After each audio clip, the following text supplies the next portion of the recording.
Dubliners. By James Joyce. The dead. Lily, the caretaker's daughter, was literally run off her feet. Hardly had she brought one gentleman into the little pantry behind the office on the ground floor and helped him off with his overcoat than the wheezy hall door bell clanged again and she had to scamper along the bare hallway to let in another guest. It was well for her she had not to attend to the ladies also. But Miss Kate and Miss Julia had thought of that and had converted the bathroom upstairs into a ladies' dressing room. Miss Kate and Miss Julia were there, gossiping and laughing and fussing, walking after each other to the head of the stairs, peering down over the banisters and calling down to Lily to ask her who had come. It was always a great affair, the Misses Morkan's annual dance. Everybody who knew them came to it, members of the family, old friends of the family, the members of Julia's choir, any of Kate's pupils that were grown up enough, and even some of Mary Jane's pupils too. Never once had it fallen flat.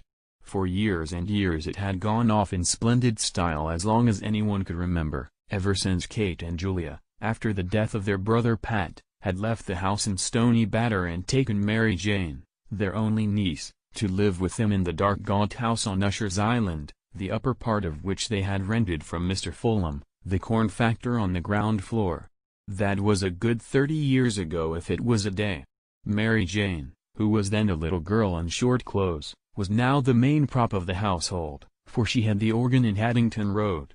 She had been through the academy and gave a pupils' concert every year in the upper room of the ante and concert rooms. Many of her pupils belonged to the better class families on the Kingstown and Dalkey line.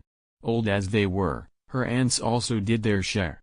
Julia, though she was quite grey, was still the leading soprano in Adam and Eve's, and Kate, being too feeble to go about much, gave music lessons to beginners on the old square piano in the back room. Lily, the caretaker's daughter, did housemaid's work for them. Though their life was modest they believed in eating well, the best of everything, diamond-bone sirloins, 3-shilling tea and the best bottled stout. But Lily seldom made a mistake in the orders so that she got on well with her 3 mistresses. They were fussy, that was all. But the only thing they would not stand was back answers. Of course they had good reason to be fussy on such a night. And then it was long after 10 o'clock and yet there was no sign of Gabriel and his wife. Besides they were dreadfully afraid that Freddie Mullins might turn up screwed. They would not wish for worlds that any of Mary Jane's pupils should see him under the influence, and when he was like that it was sometimes very hard to manage him. Freddie Mullins always came late but they wondered what could be keeping Gabriel, and that was what brought them every 2 minutes to the banisters to ask Lily had Gabriel or Freddie come. "Oh, Mr. Conroy," said Lily to Gabriel when she opened the door for him, "Miss Kate and Miss Julia thought you were never coming. Good night, Mrs. Conroy." "I'll engage they did," said Gabriel, "but they forget that my wife here takes 3 mortal hours to dress herself." He stood on the mat, scraping the snow from his goloshes, while Lily led his wife to the foot of the stairs and called out, "Miss Kate, here's Mrs. Conroy." Kate and Julia came toddling down the dark stairs at once. Both of them kissed Gabriel's wife, said she must be perished alive and asked was Gabriel with her. "Here I am as right as the mail, Aunt Kate. Go on up. I'll follow," called out Gabriel from the dark. He continued scraping his feet vigorously while the 3 women went upstairs, laughing, to the ladies' dressing room. A light fringe of snow lay like a cape on the shoulders of his overcoat and like toe-caps on the toes of his goloshes, and, as the buttons of his overcoat slipped with a squeaking noise through the snow-stiffened frieze, a cold, fragrant air from out of doors escaped from crevices and folds. "Is it snowing again, Mr. Conroy?" asked Lily. She had preceded him into the pantry to help him off with his overcoat. Gabriel smiled at the 3 syllables she had given his surname and glanced at her. She was a slim, growing girl, pale in complexion and with hay-colored hair. The gas in the pantry made her look still paler. Gabriel had known her when she was a child and used to sit on the lowest step nursing a rag doll. "Yes, Lily," he answered, "and I think we're in for a night of it." He looked up at the pantry ceiling, which was shaking with the stamping and shuffling of feet on the floor above, listened for a moment to the piano and then glanced at the girl, who was folding his overcoat carefully at the end of a shelf. "Tell me, Lily," he said in a friendly tone, "do you still go to school?" "Oh no, sir," she answered. "I'm done schooling this year and more." "Oh, then," said Gabriel gaily, "I suppose we'll be going to your wedding one of these fine days with your young man, eh?" The girl glanced back at him over her shoulder and said with great bitterness, "The man that is now is only all palaver and what they can get out of you." Gabriel colored as if he felt he had made a mistake and, without looking at her, kicked off his galoshes and flicked actively with his muffler at his patent leather shoes. He was a stout tallish young man. The high color of his cheeks pushed upwards even to his forehead where it scattered itself in a few formless patches of pale red, and on his hairless face there scintillated restlessly the polished lenses and the bright gilt trims of the glasses which screened his delicate and restless eyes. His glossy black hair was parted in the middle and brushed in a long curve behind his ears where it curled slightly beneath the groove left by his hat. When he had flicked luster into his shoes he stood up and pulled his waistcoat down more tightly on his plump body. Then he took a coin rapidly from his pocket. "Oh Lily," he said, thrusting it into her hands, "it's Christmas time, isn't it? Just, here's a little." He walked rapidly towards the door. "Oh no, sir," cried the girl, following him. "Really, sir, I wouldn't take it." "Christmas time, said Gabriel, almost trotting to the stairs and waving his hand to her in deprecation. The girl, seeing that he had gained the stairs, called out after him, "Well, thank you, sir." He waited outside the drawing-room door until the waltz should finish, listening to the skirts that swept against it and to the shuffling of feet. He was still discomposed by the girl's bitter and sudden retort. It had cast a gloom over him which he tried to dispel by arranging his cuffs and the bows of his tie. He then took from his waistcoat pocket a little paper and glanced at the headings he had made for his speech. He was undecided about the lines from Robert Browning for he feared they would be above the heads of his hearers. Some quotation that they would recognize from Shakespeare or from the melodies would be better. The indelicate clacking of the men's heels and the shuffling of their soles reminded him that their grade of culture differed from his. He would only make himself ridiculous by quoting poetry to them which they could not understand. They would think that he was airing his superior education. He would fail with them just as he had failed with the girl in the pantry. He had taken up a wrong tone. His whole speech was a mistake from first to last. An utter failure. Just then his aunts and his wife came out of the ladies' dressing-room. His aunts were two small plainly dressed old women. Aunt Julia was an inch or so the taller. Her hair, drawn low over the tops of her ears, was gray, and gray also, with darker shadows, was her large flaccid face. Though she was stout in build and stood erect, her slow eyes and parted lips gave her the appearance of a woman who did not know where she was or where she was going. Aunt Kate was more vivacious. Her face, healthier than her sister's, was all puckers and creases, like a shriveled red apple, and her hair, braided in the same old-fashioned way, had not lost its ripe nut color. They both kissed Gabriel frankly. He was their favorite nephew, the son of their dead elder sister, Ellen, who had married T.J. Conroy of the Port and Docks. "Greta tells me you are not going to take a cab back to Monkstown tonight, Gabriel," said Aunt Kate.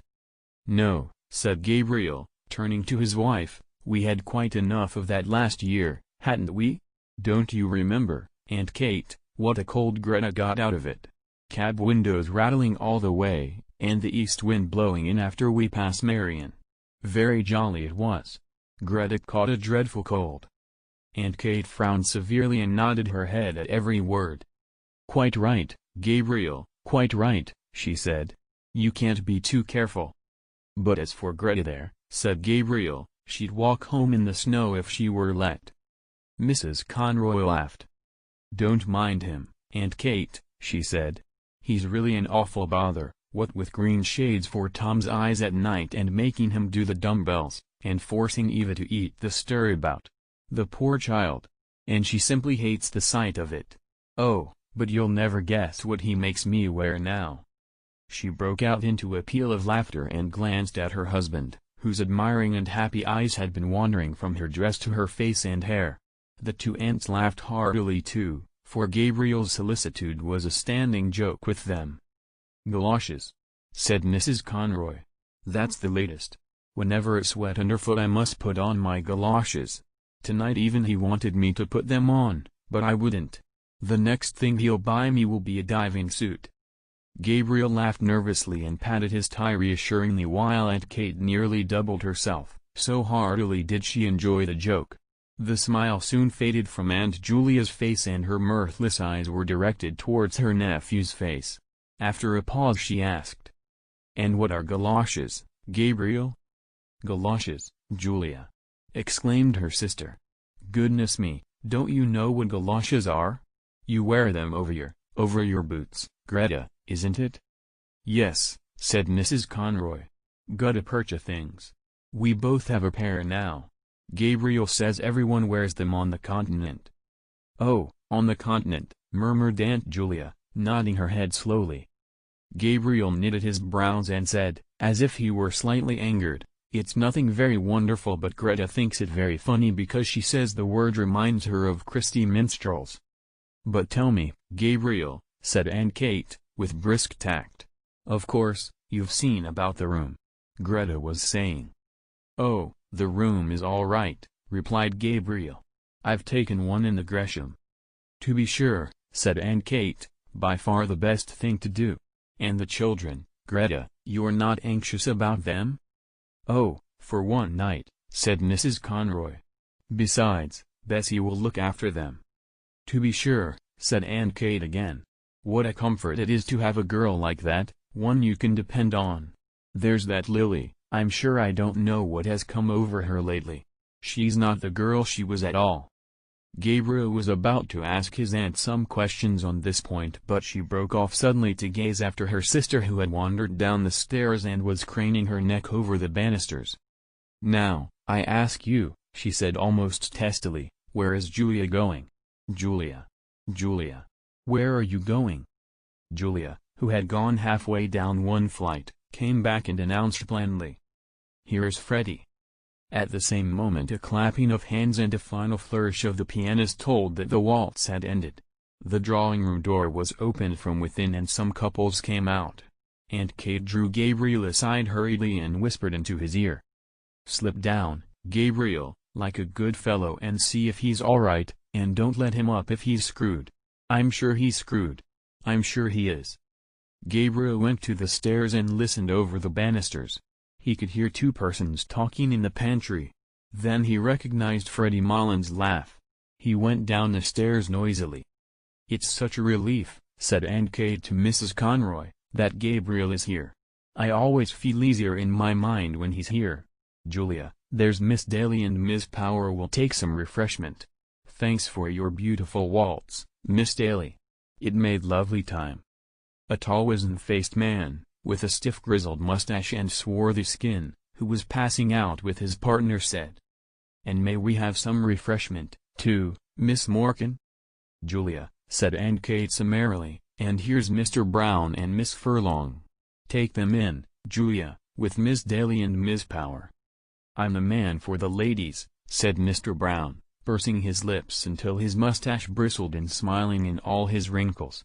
"You know, Miss Morkan, the reason they are so fond of me is—" He did not finish his sentence, but, seeing that Aunt Kate was out of earshot, at once led the three young ladies into the back room.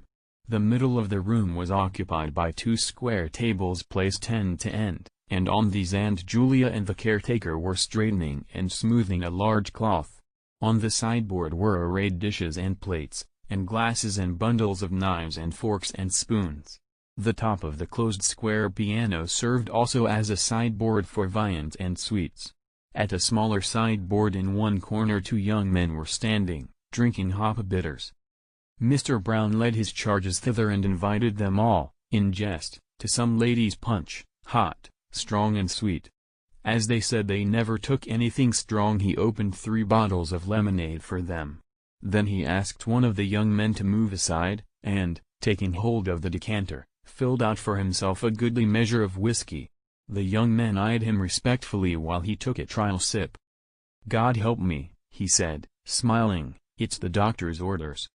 His wizened face broke into a broader smile, and the three young ladies laughed in musical echo to his pleasantry, swaying their bodies to and fro, with nervous jerks of their shoulders.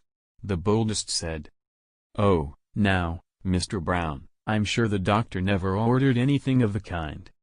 Mr. Brown took another sip of his whiskey and said, with sidling mimicry, "Well, you see, I'm like the famous Mrs. Cassidy, who is reported to have said, 'Now, Mary Grimes, if I don't take it, make me take it, for I feel I want it.'" His hot face had leaned forward a little too confidentially and he had assumed a very low Dublin accent so that the young ladies, with one instinct, received his speech in silence. Miss Furlong, who was one of Mary Jane's pupils, asked Miss Daly what was the name of the pretty waltz she had played, and Mr. Brown, seeing that he was ignored, turned promptly to the two young men who were more appreciative.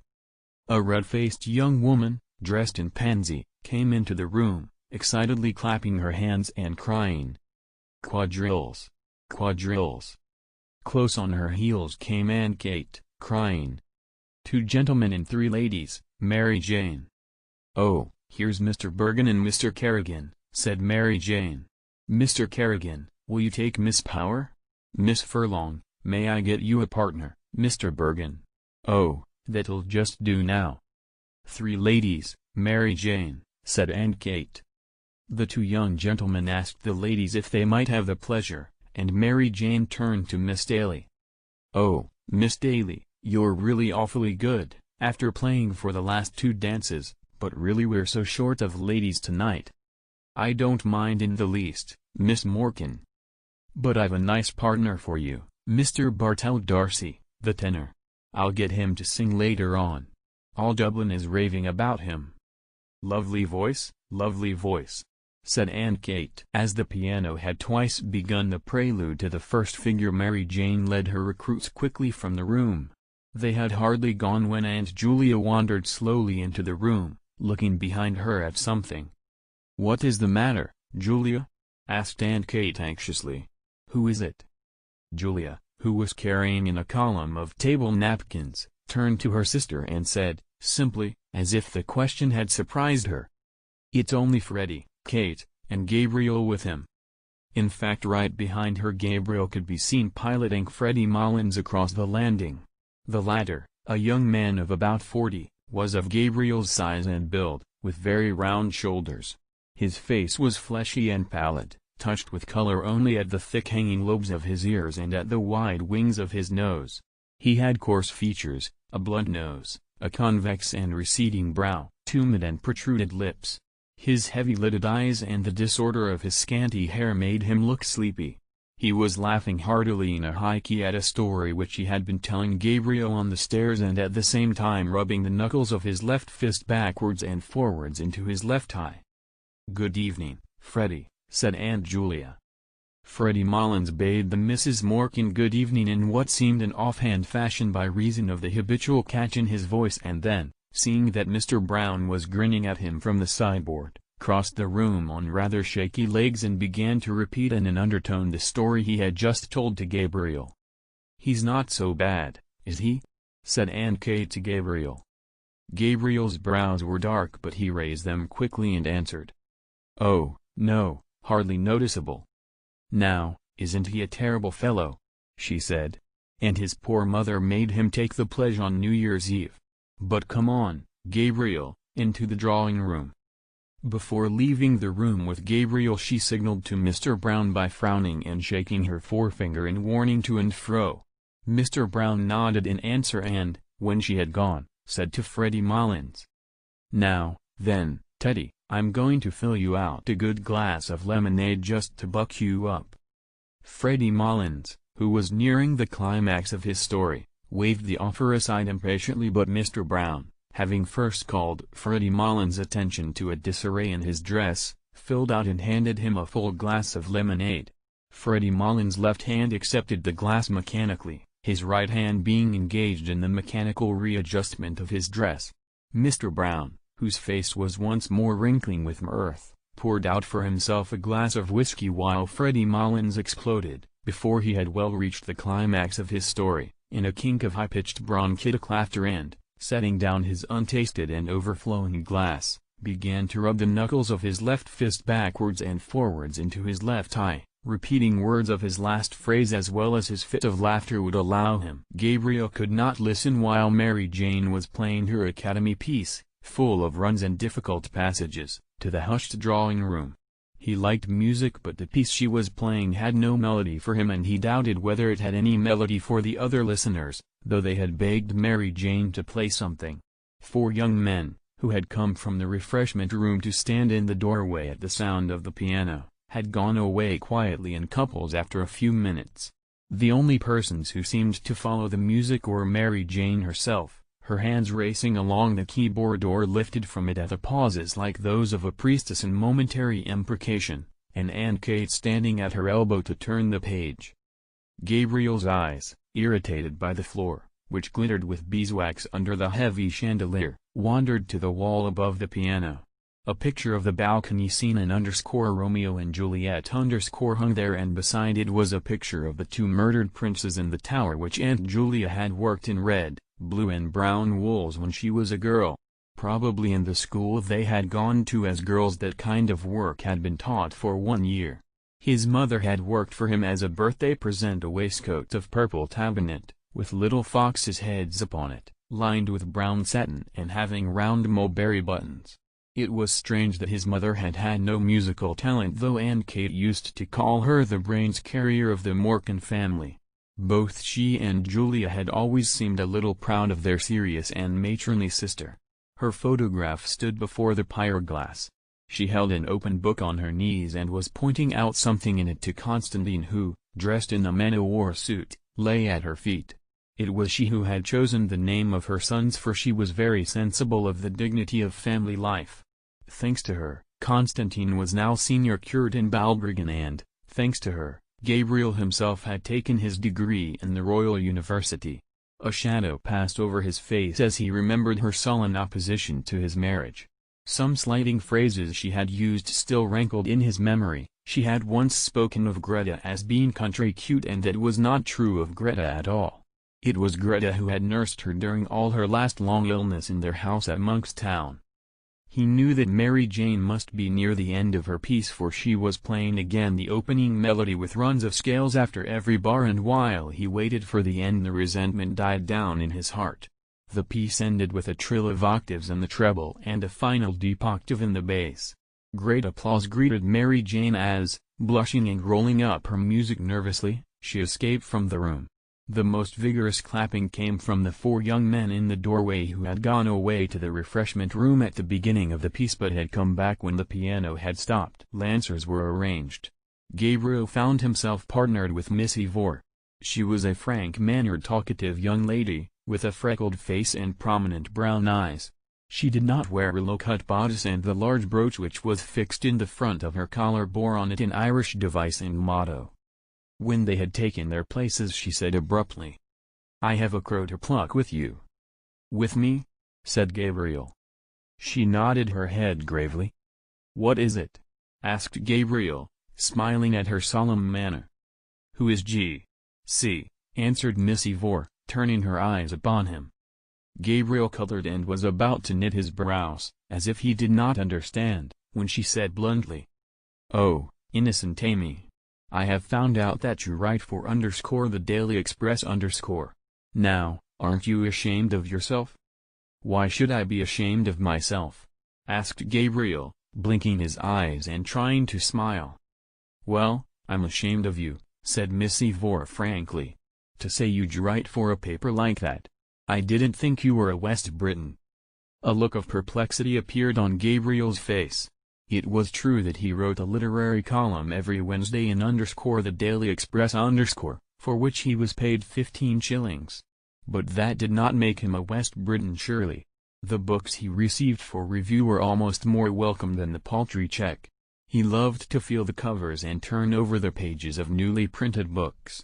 Nearly every day when his teaching in the college was ended he used to wander down the quays to the second-hand booksellers, to Hickey's on Bachelor's Walk, to Webb's or Massey's on Aston's Quay, or to a Cloacy's in the by Street. He did not know how to meet her charge. He wanted to say that literature was above politics. But they were friends of many years standing and their careers had been parallel, first at the university and then as teachers. He could not risk a grandiose phrase with her. He continued blinking his eyes and trying to smile and murmured lamely that he saw nothing political in writing reviews of books. When their turn to cross had come he was still perplexed and inattentive. Miss Ivor promptly took his hand in a warm grasp and said in a soft friendly tone, "Of course, I was only joking. Come, we cross now." When they were together again she spoke of the university question and Gabriel felt more at ease. A friend of hers had shown her his review of Browning's poems. That was how she had found out the secret, but she liked the review immensely.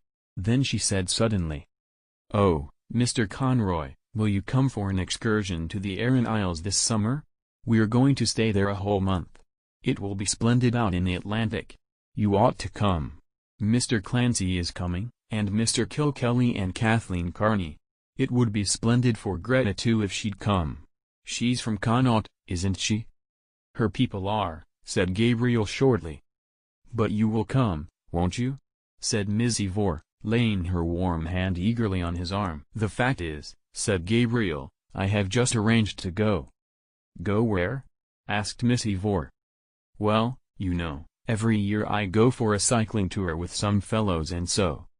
"But where?" asked Miss Ivor. "Well, we usually go to France or Belgium or perhaps Germany," said Gabriel awkwardly. "And why do you go to France and Belgium," said Miss Ivor, "instead of visiting your own land?" "Well," said Gabriel, "it's partly to keep in touch with the languages and partly for a change." "And haven't you your own language to keep in touch with, Irish?" asked Miss Ivor. "Well," said Gabriel, "if it comes to that, you know, Irish is not my language." Their neighbors had turned to listen to the cross-examination. Gabriel glanced right and left nervously and tried to keep his good humor under the ordeal which was making a blush invade his forehead.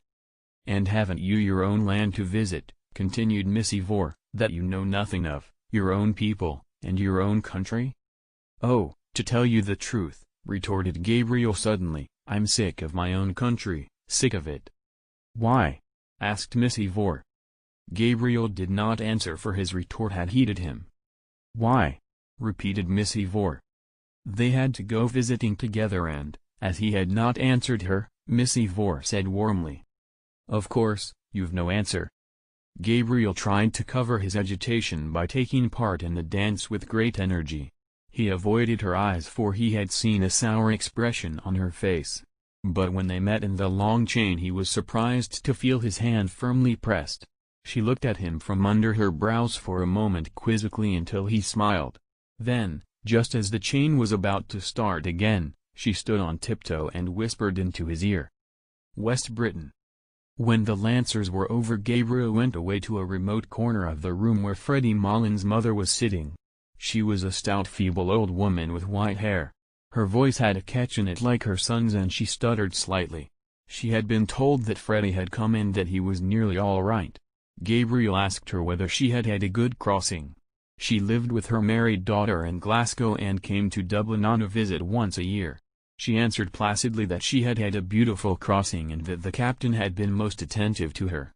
She spoke also of the beautiful house her daughter kept in Glasgow, and of all the friends they had there. While her tongue rambled on, Gabriel tried to banish from his mind all memory of the unpleasant incident with Miss Ivor. Of course the girl or woman, or whatever she was an enthusiast, but there was a time for all things. Perhaps he ought not to have answered her like that. But she had no right to call him a West Briton before people, even in joke. She had tried to make him ridiculous before people, heckling him and staring at him with her rabbit's eyes. He saw his wife making her way towards him through the waltzing couples. When she reached him she said into his ear, "Gabriel, Aunt Kate wants to know, won't you carve the goose as usual? Miss Daly will carve the ham and I'll do the pudding." "All right," said Gabriel. "She's sending in the younger ones first as soon as this waltz is over so that we'll have the table to ourselves." "Were you dancing?" asked Gabriel. "Of course I was. Didn't you see me? What row had you with Molly Ivor?" "No row." "Why?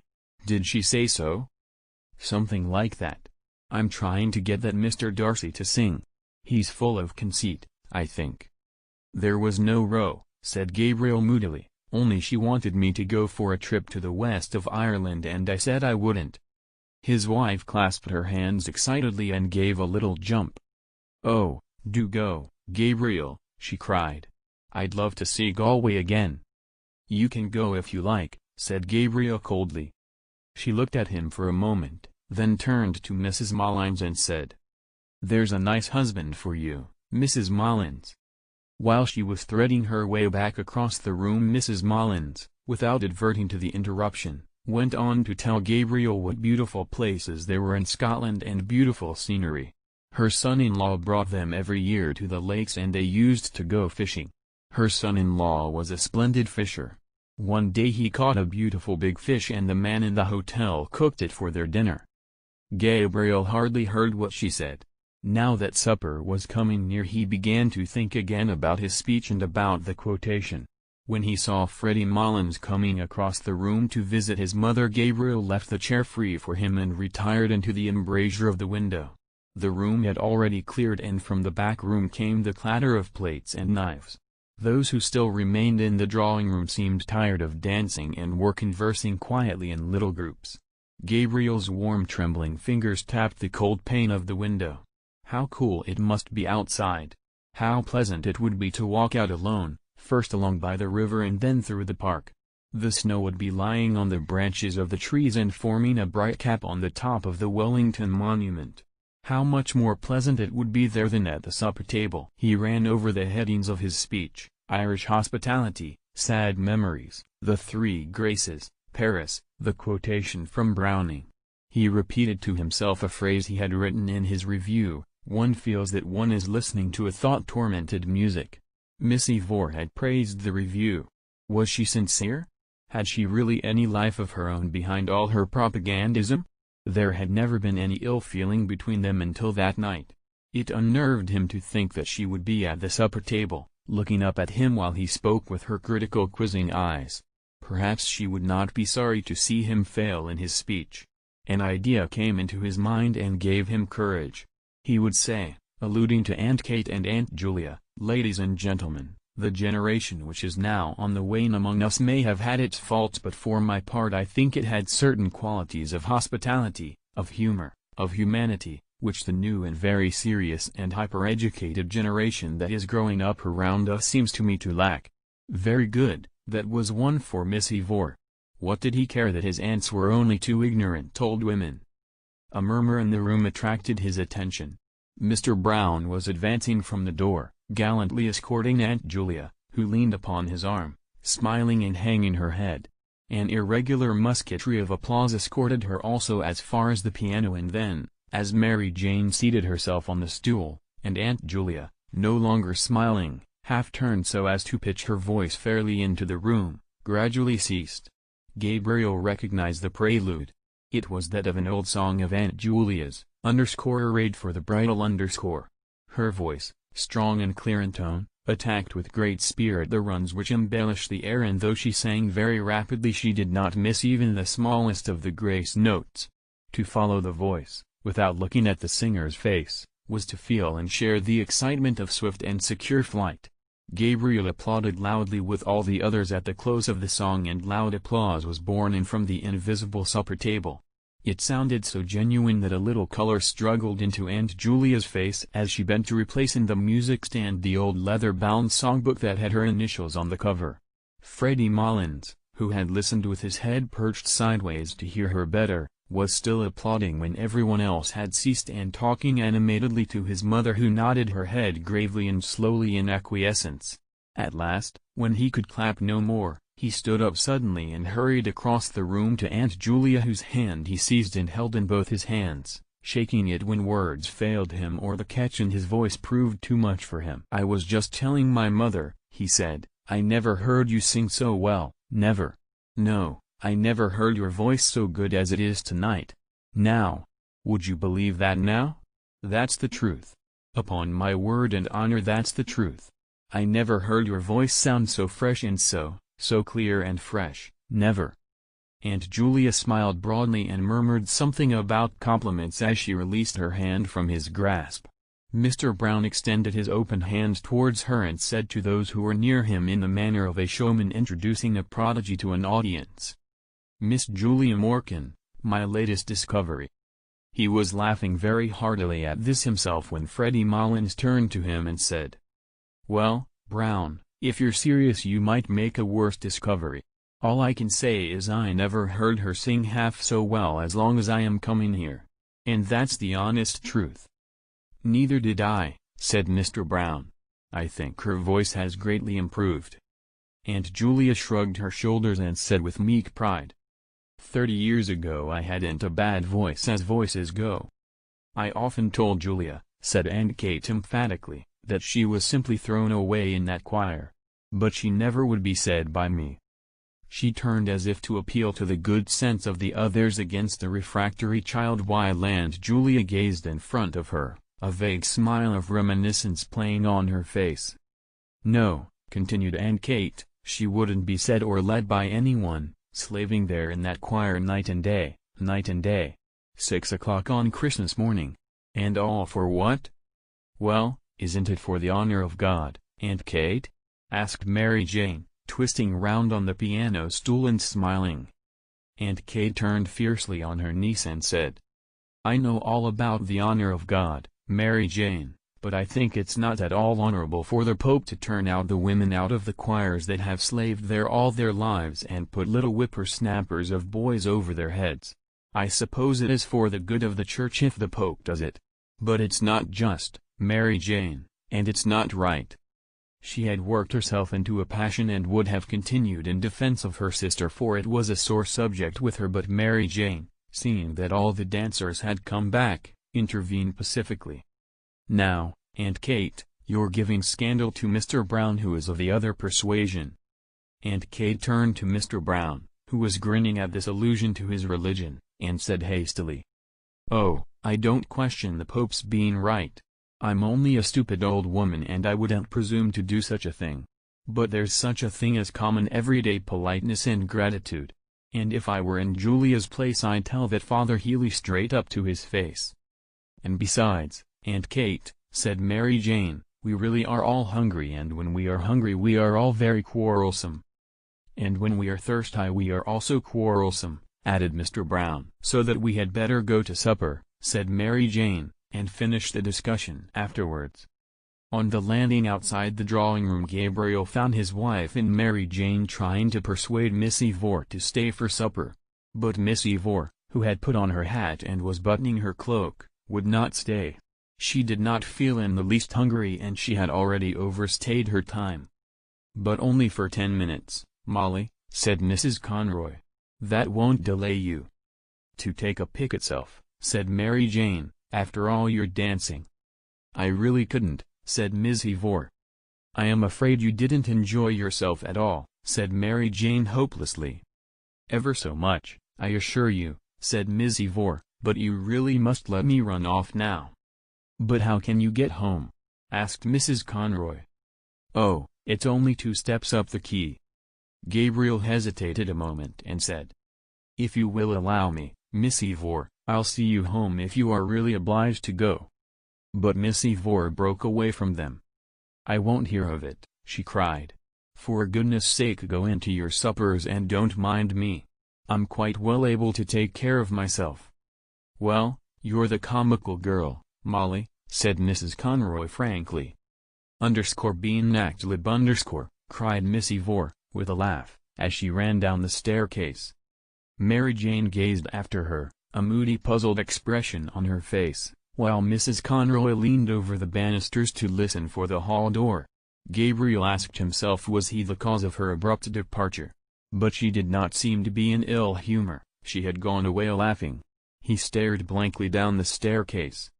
At the moment Aunt Kate came toddling out of the supper room, almost wringing her hands in despair. "Where is Gabriel?"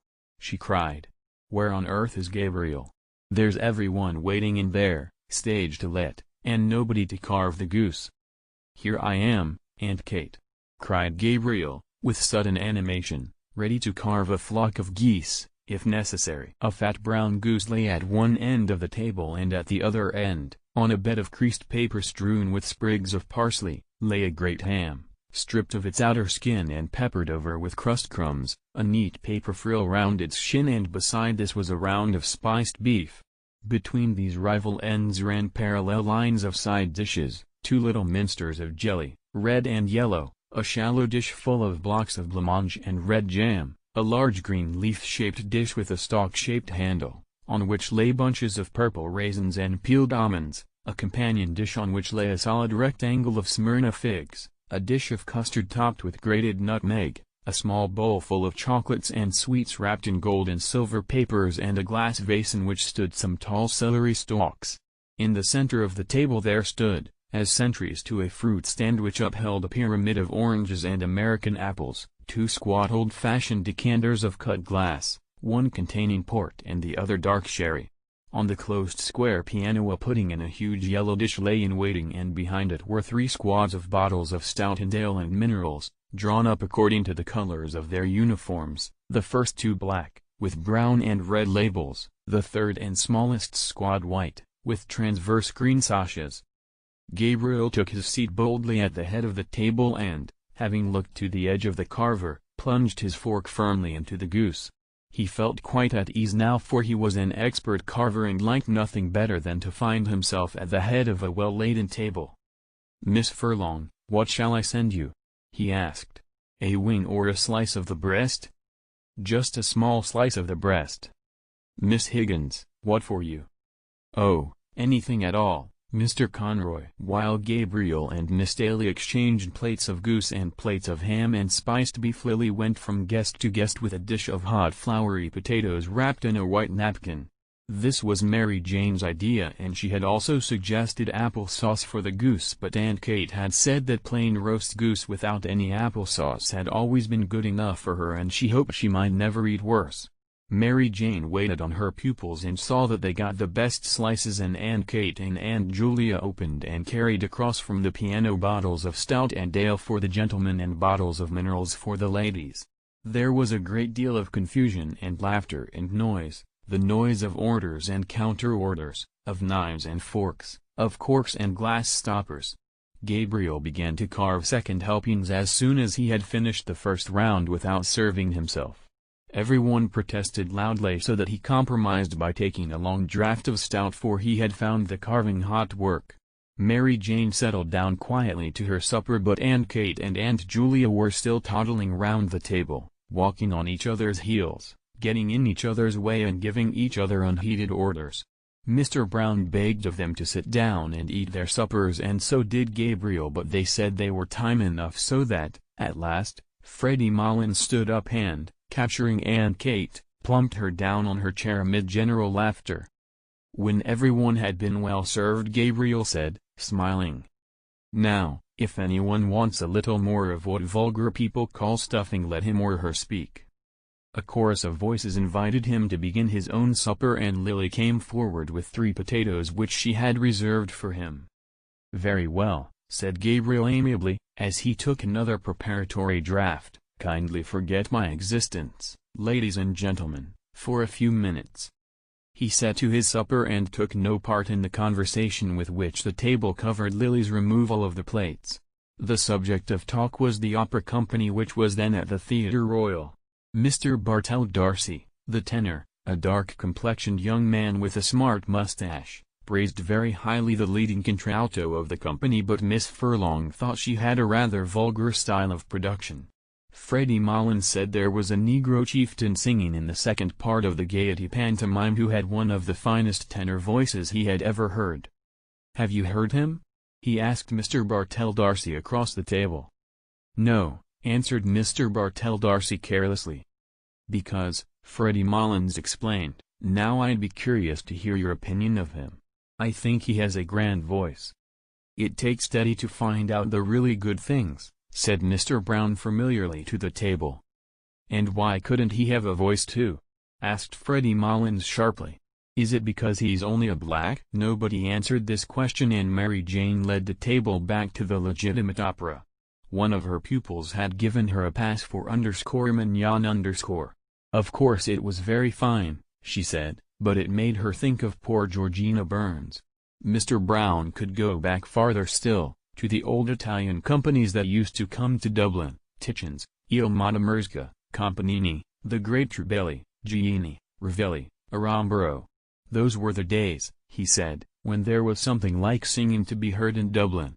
He told too of how the top gallery of the Old Royal used to be packed night after night, of how one night an Italian tenor had sung 5 encores to "Let Me Like a Soldier Fall", introducing a high C every time, and of how the gallery boys would sometimes in their enthusiasm unyoke the horses from the carriage of some great "prima donna" and pull her themselves through the streets to her hotel. Why did they never play the grand old operas now, he asked, di Nora, Lucrezia Borgia. Because they could not get the voices to sing them, that was why. Oh, well, said Mr. Bartell D'Arcy, I presume there are as good singers today as there were then. Where are they? Asked Mr. Brown defiantly.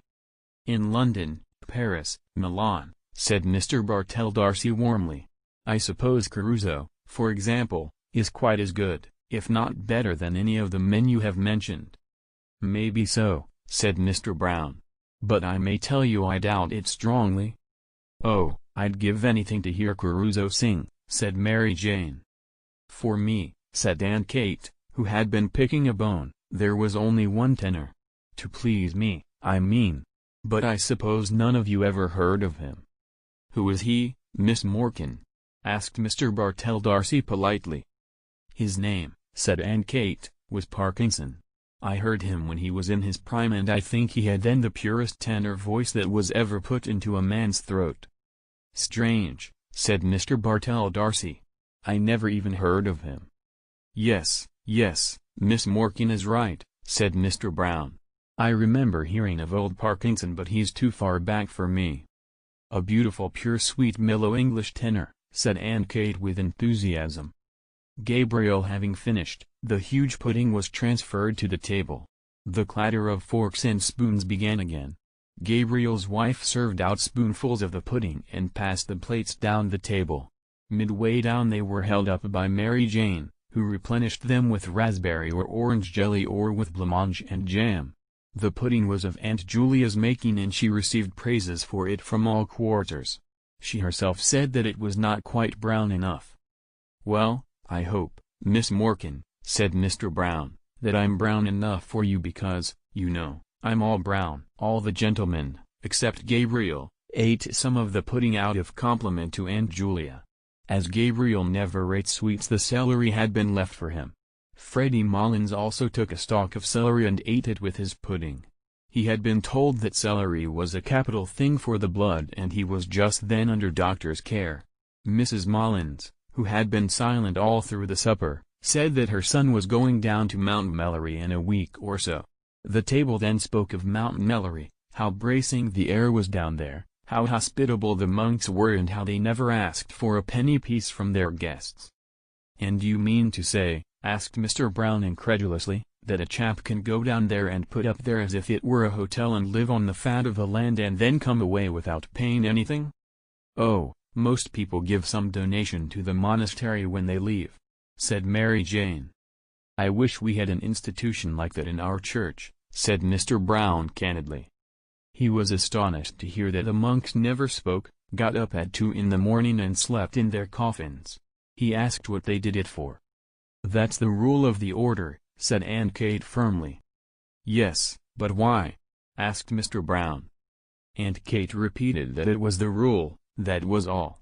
Mr. Brown still seemed not to understand. Freddie Mullins explained to him, as best he could, that the monks were trying to make up for the sins committed by all the sinners in the outside world.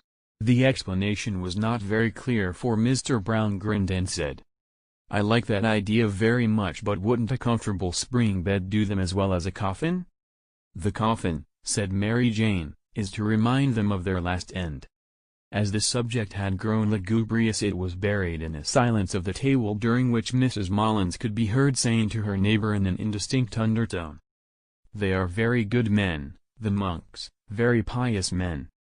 The raisins and almonds and figs and apples and oranges and chocolates and sweets were now passed about the table, and Aunt Julia invited all the guests to have either port or sherry.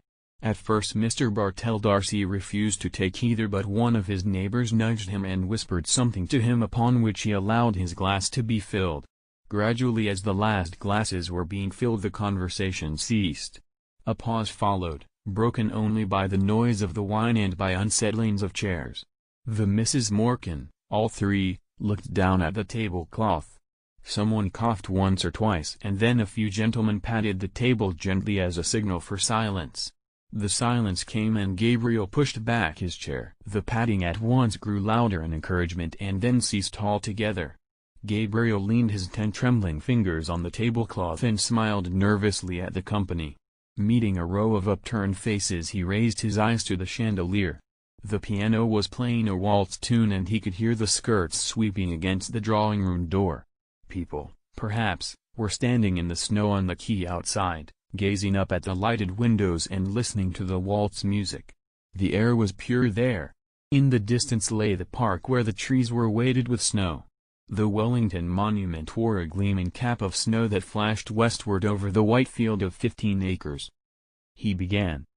"Ladies and gentlemen, it has fallen to my lot this evening, as in years past, to perform a very pleasing task, but a task for which I am afraid my poor powers as a speaker are all too inadequate." "No, no," said Mr. Brown.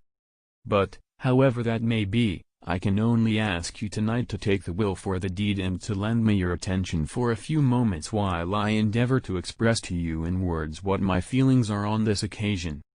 Ladies and gentlemen, it is not the first time that we have gathered together under this hospitable roof, around this hospitable board. It is not the first time that we have been the recipients, or perhaps, I had better say, the victims, of the hospitality of certain good ladies." He made a circle in the air with his arm and paused. Everyone laughed or smiled at Aunt Kate and Aunt Julia and Mary Jane, who all turned crimson with pleasure. Gabriel went on more boldly. "I feel more strongly with every recurring year that our country has no tradition which does it so much honor and which it should guard so jealously as that of its hospitality. It is a tradition that is unique as far as my experience goes, and I have visited not a few places abroad, among the modern nations. Some would say, perhaps, that with us it is rather a failing than anything to be boasted of. But granted even that, it is, to my mind, a princely failing, and one that I trust will long be cultivated among us. Of one thing, at least, I am sure. As long as this one roof shelters the good ladies aforesaid, and I wish from my heart it may do so for many and many a long year to come, the tradition of genuine warm-hearted courteous Irish hospitality, which our forefathers have handed down to us and which we in turn must hand down to our descendants, is still alive among us." A hearty murmur of assent ran round the table. It shot through Gabriel's mind that Miss Ivor was not there and that she had gone away discourteously, and he said with confidence in himself, "Ladies and gentlemen, a new generation is growing up in our midst, a generation actuated by new ideas and new principles. It is serious and enthusiastic for these new ideas, and its enthusiasm, even when it is misdirected, is, I believe, in the main sincere. But we are living in a skeptic land, if I may use the phrase, a thought-tormented age, and sometimes I fear that this new generation, educated or hyper-educated as it is, will lack those qualities of humanity, of hospitality, of kindly humor which belong to an older day. Listening tonight to the names of all those great singers of the past, it seemed to me, I must confess, that we were living in a less spacious age.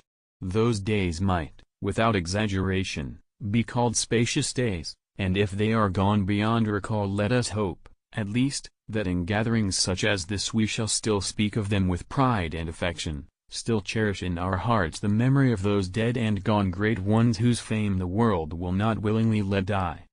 "Hear, hear," said Mr. Brown loudly. "But yet," continued Gabriel, his voice falling into a softer inflection, "there are always in gatherings such as this sadder thoughts that will recur to our minds, thoughts of the past, of youth, of changes, of absent faces that we miss here tonight.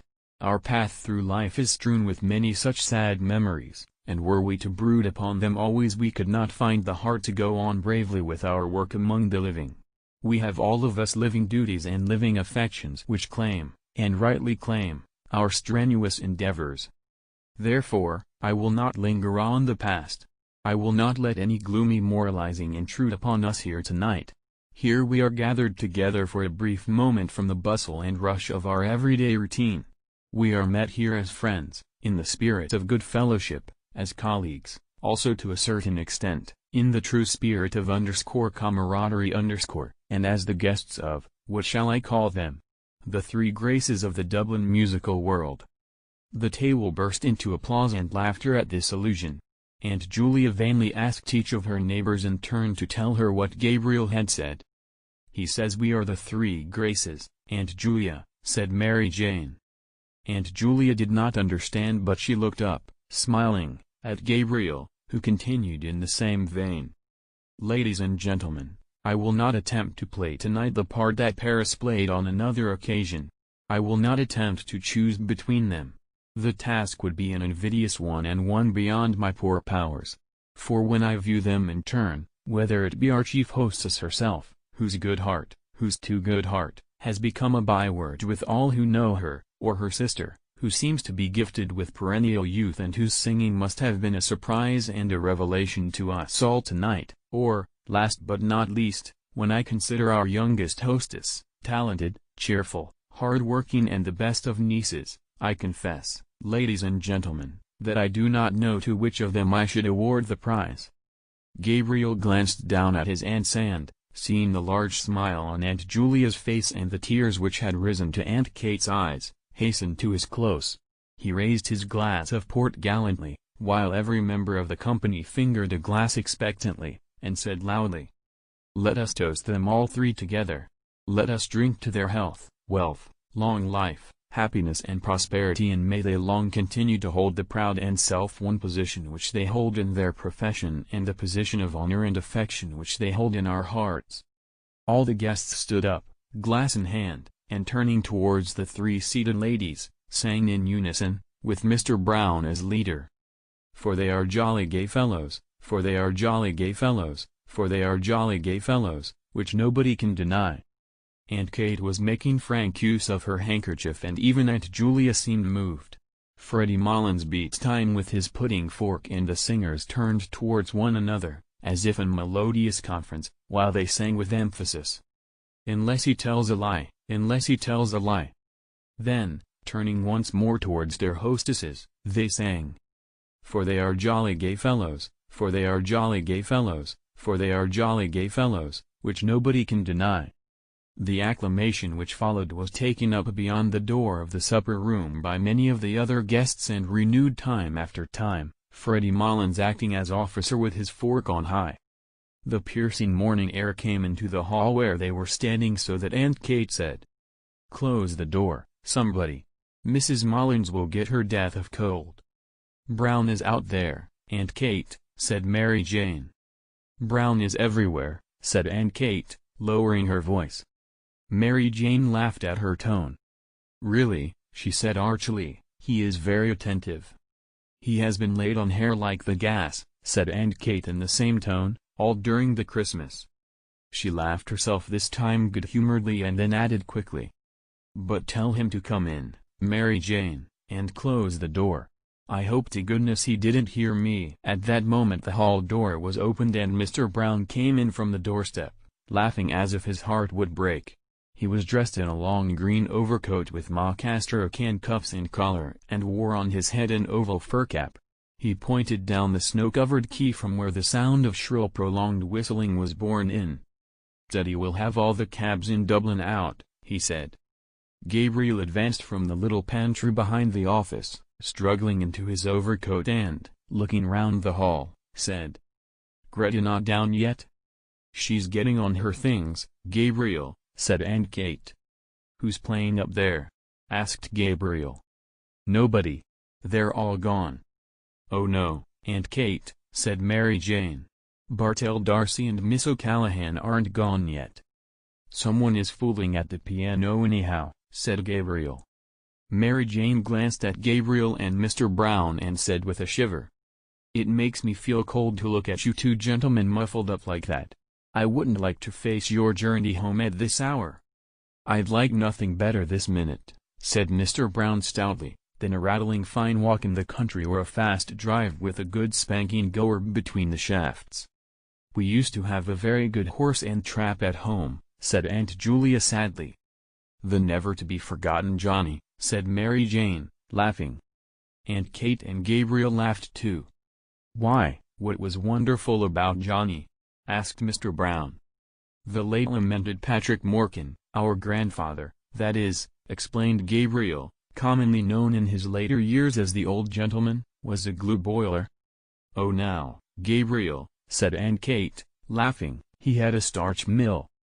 "Well, glue or starch," said Gabriel, "the old gentleman had a horse by the name of Johnny. And Johnny used to work in the old gentleman's mill, walking round and round in order to drive the mill. That was all very well, but now comes the tragic part about Johnny.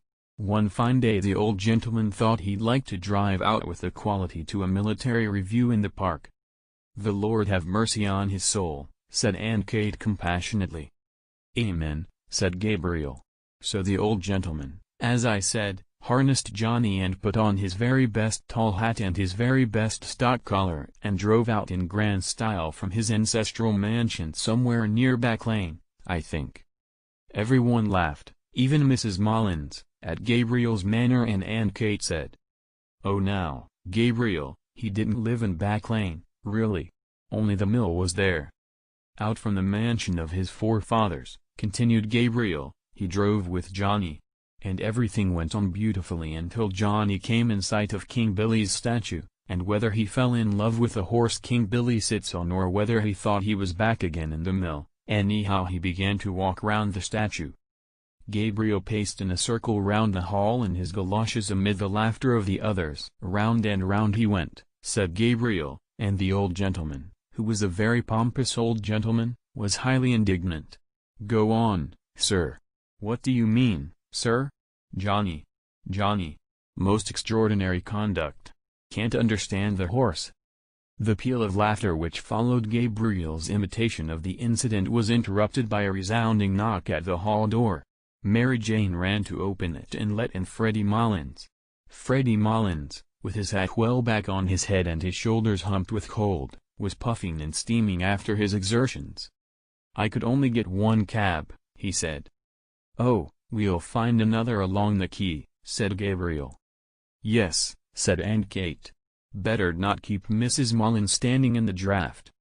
Mrs. Mullins was helped down the front steps by her son and Mr. Brown and, after many maneuvers, hoisted into the cab. Freddie Mullins clambered in after her and spent a long time settling her on the seat, Mr. Brown helping him with advice. At last she was settled comfortably and Freddie Mullins invited Mr. Brown into the cab. There was a good deal of confused talk, and then Mr. Brown got into the cab. The cabman settled his rug over his knees, and bent down for the address.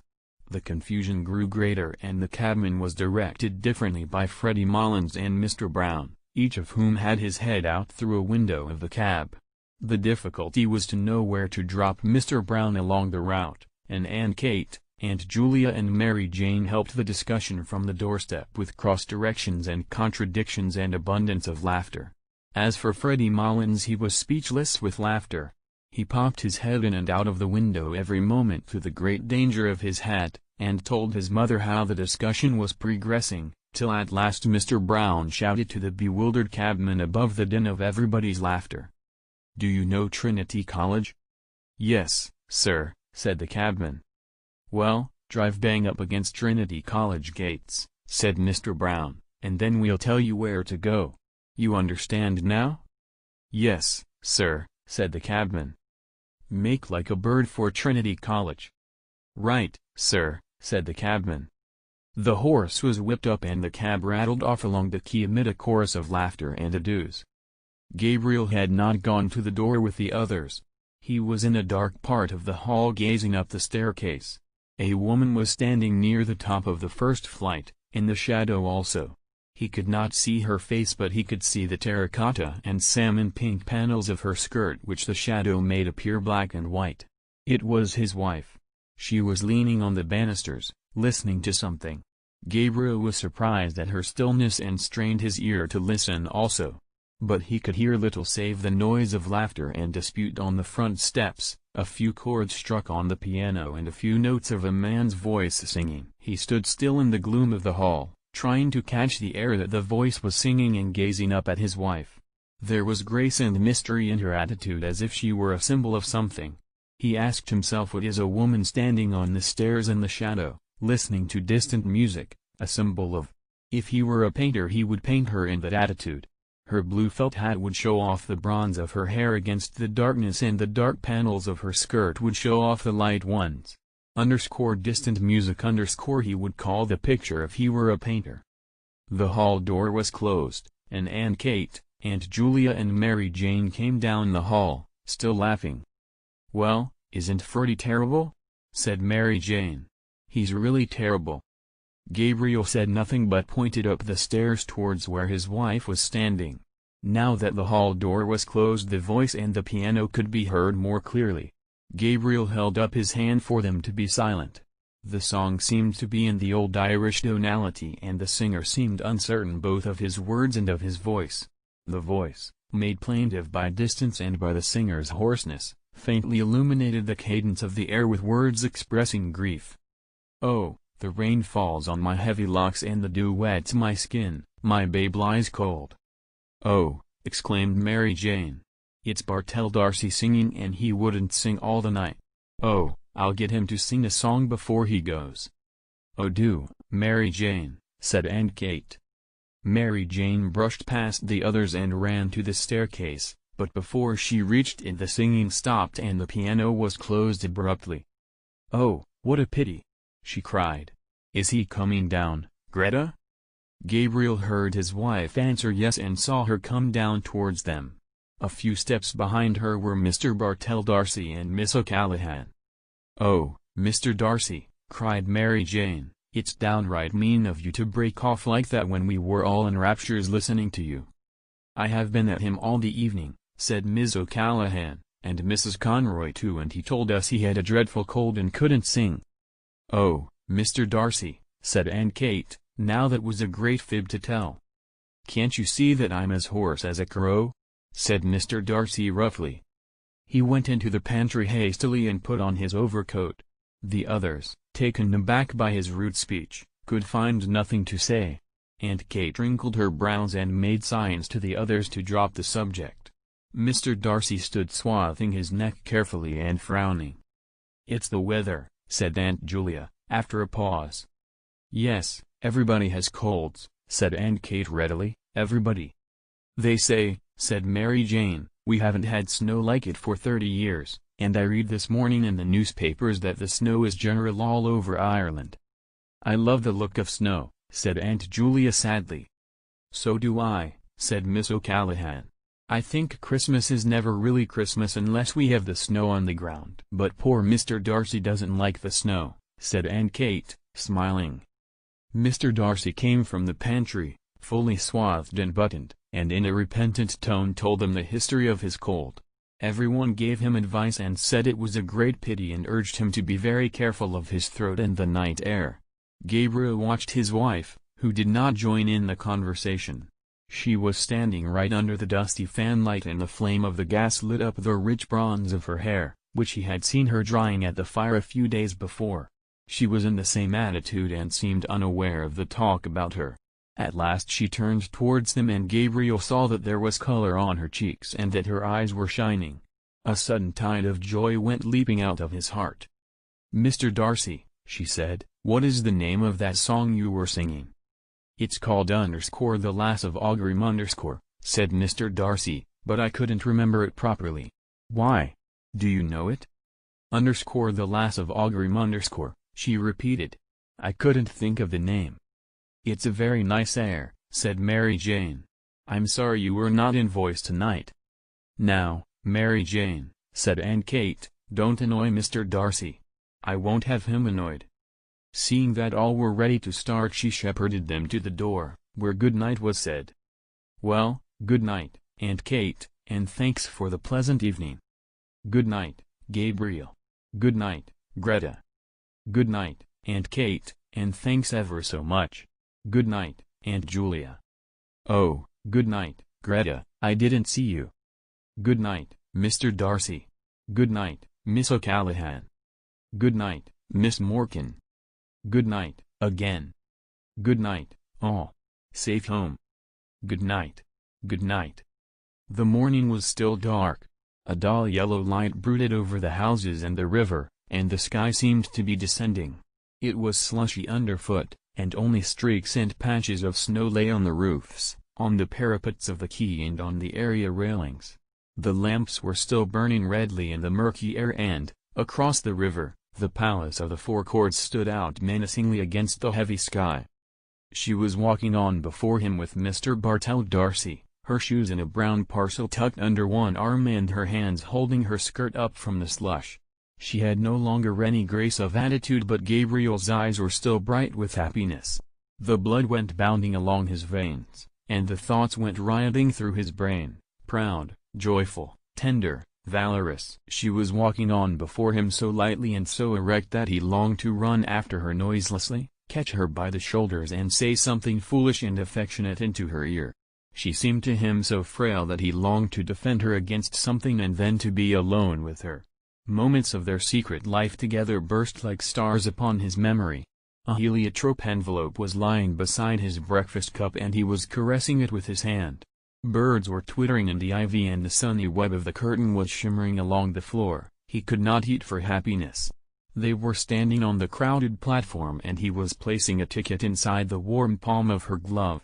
He was standing with her in the cold, looking in through a grated window at a man making bottles in a roaring furnace. It was very cold. Her face, fragrant in the cold air, was quite close to his, and suddenly he called out to the man at the furnace. "Is the fire hot, sir?" But the man could not hear with the noise of the furnace. It was just as well. He might have answered rudely. A wave of yet more tender joy escaped from his heart and went coursing in warm flood along his arteries. Like the tender fire of stars, moments of their life together, that no one knew of or would ever know of, broke upon and illumined his memory. He longed to recall to her those moments, to make her forget the years of their dull existence together and remember only their moments of ecstasy. For the years, he felt, had not quenched his soul or hers. Their children, his writing, her household cares had not quenched all their soul's tender fire. In one letter that he had written to her then he had said, "Why is it that words like these seem to me so dull and cold? Is it because there is no word tender enough to be your name?" Like distant music these words that he had written years before were borne towards him from the past. He longed to be alone with her. When the others had gone away, when he and she were in their room in the hotel, then they would be alone together. He would call her softly. "Greta." Perhaps she would not hear at once, she would be undressing. Then something in his voice would strike her. She would turn and look at him. At the corner of Winetavern Street they met a cab. He was glad of its rattling noise as it saved him from conversation. She was looking out of the window and seemed tired. The other spoke only a few words, pointing out some building or street.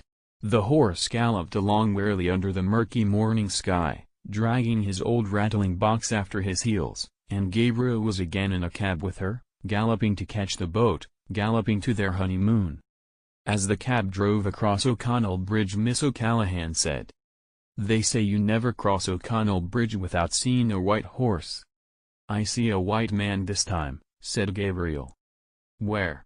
asked Mr. Bartell Darcy. Gabriel pointed to the statue, on which lay patches of snow.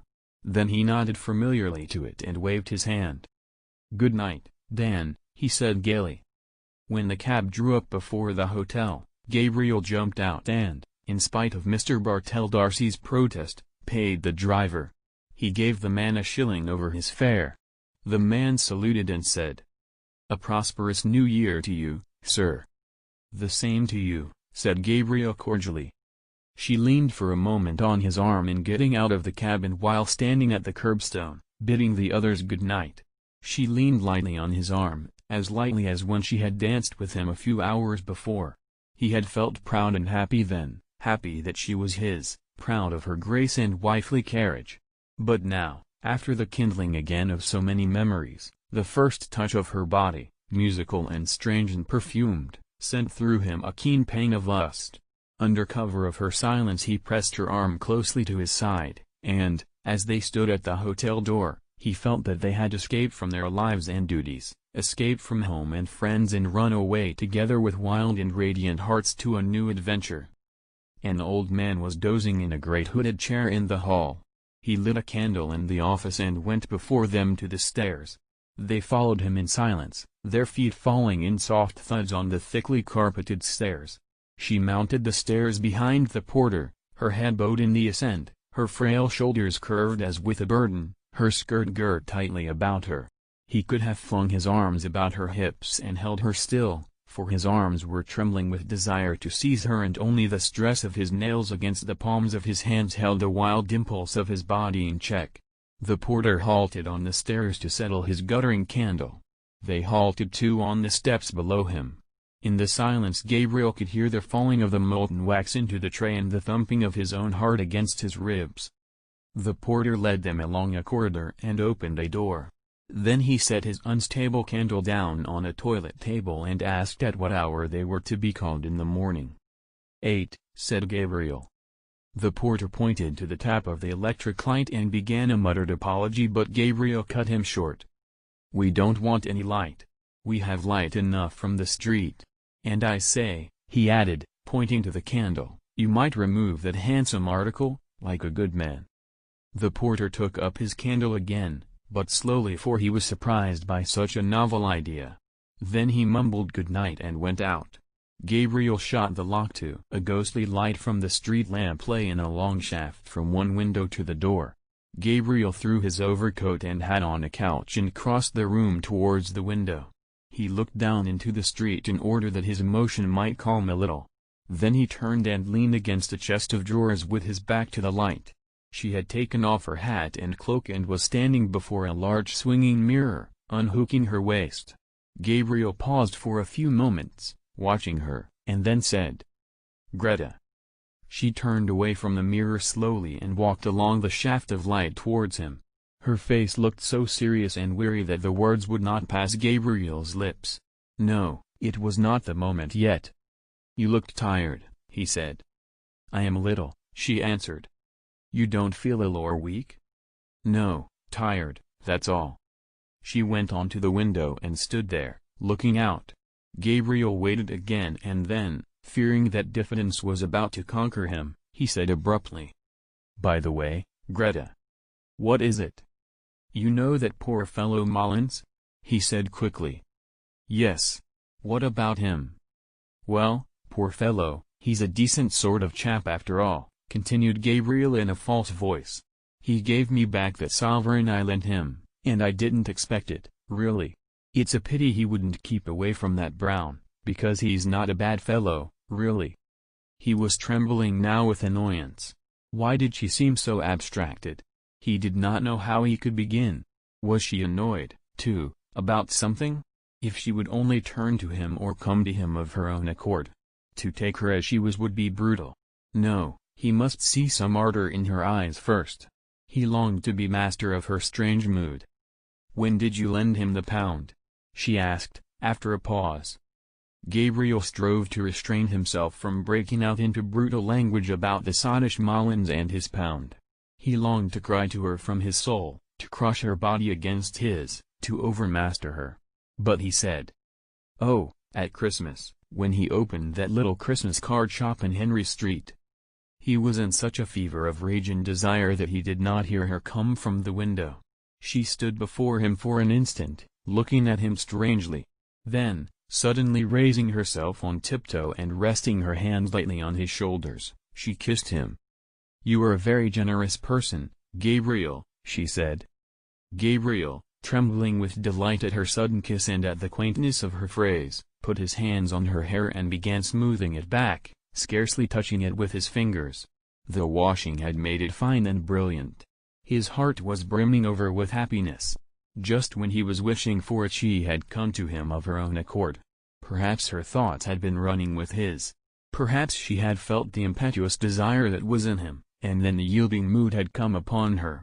Now that she had fallen to him so easily, he wondered why he had been so diffident. He stood, holding her head between his hands. Then, slipping one arm swiftly about her body and drawing her towards him, he said softly, "Greta, dear, what are you thinking about?" She did not answer nor yield wholly to his arm.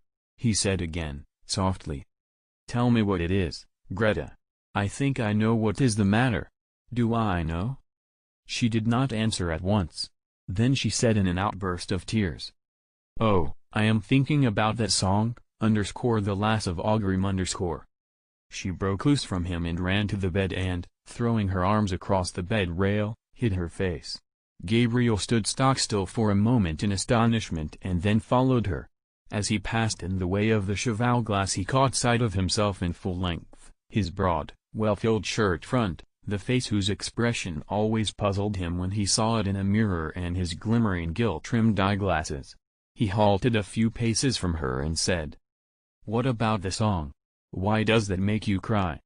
She raised her head from her arms and dried her eyes with the back of her hand like a child. A kinder note than he had intended went into his voice. "Why, Greta?" he asked. "I am thinking about a person long ago who used to sing that song." "And who was the person long ago?" asked Gabriel, smiling. "It was a person I used to know in Galway when I was living with my grandmother," she said. The smile passed away from Gabriel's face. A dull anger began to gather again at the back of his mind, and the dull fires of his lust began to glow angrily in his veins. "Someone you were in love with?"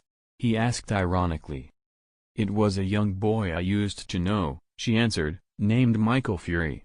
He used to sing that song, the lass of Aughrim. He was very delicate." Gabriel was silent. He did not wish her to think that he was interested in this delicate boy.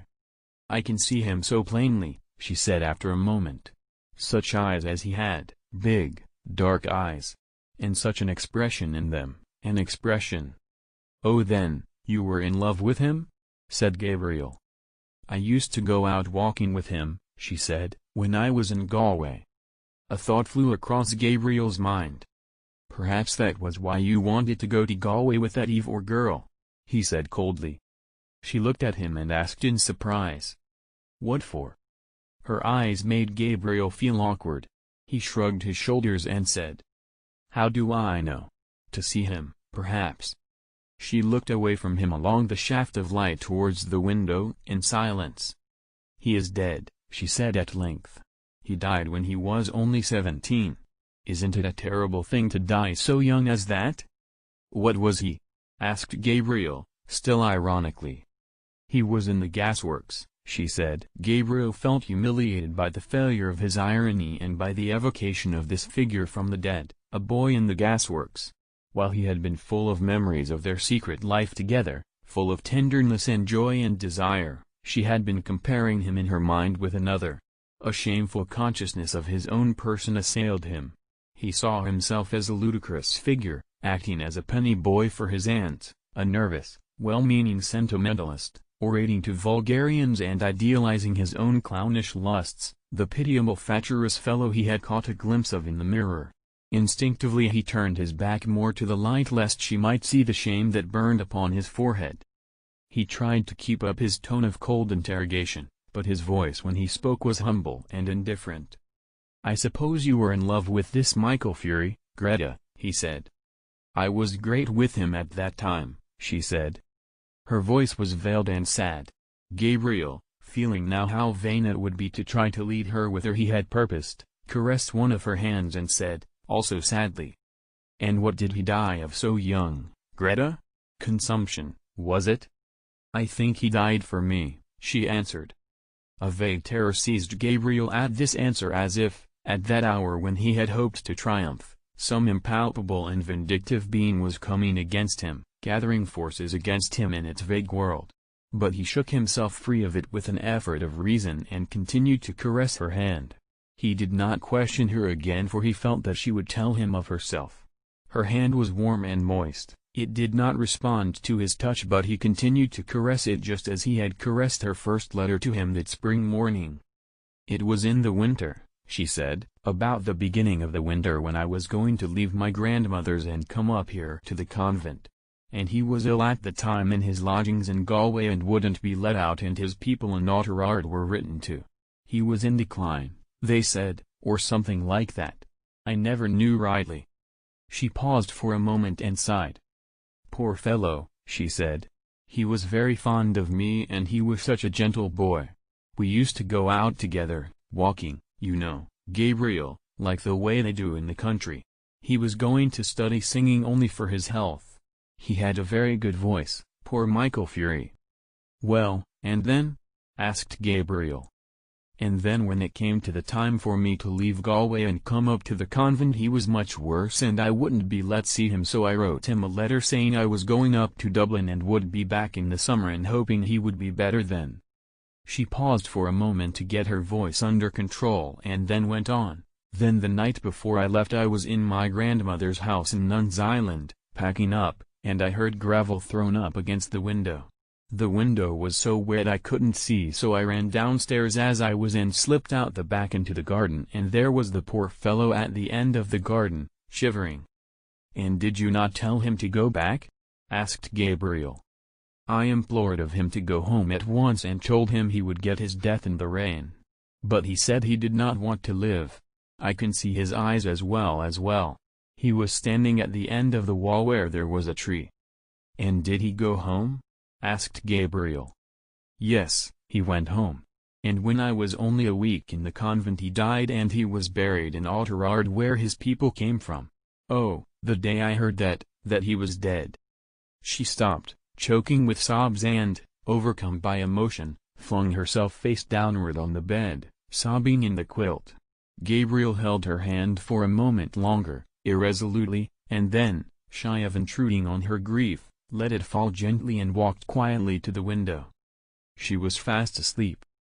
Gabriel, leaning on his elbow, looked for a few moments unresentfully on her tangled hair and half-open mouth, listening to her deep-drawn breath. So she had had that romance in her life, a man had died for her sake.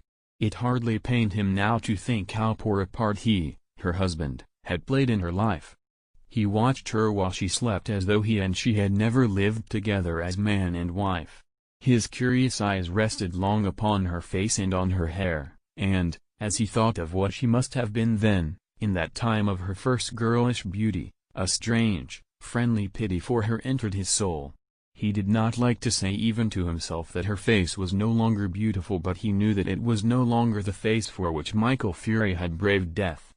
Perhaps she had not told him all the story. His eyes moved to the chair over which she had thrown some of her clothes. A petticoat string dangled to the floor. One boot stood upright, its slim upper fallen down, the fellow of it lay upon its side. He wondered at his riot of emotions of an hour before. From what had it proceeded?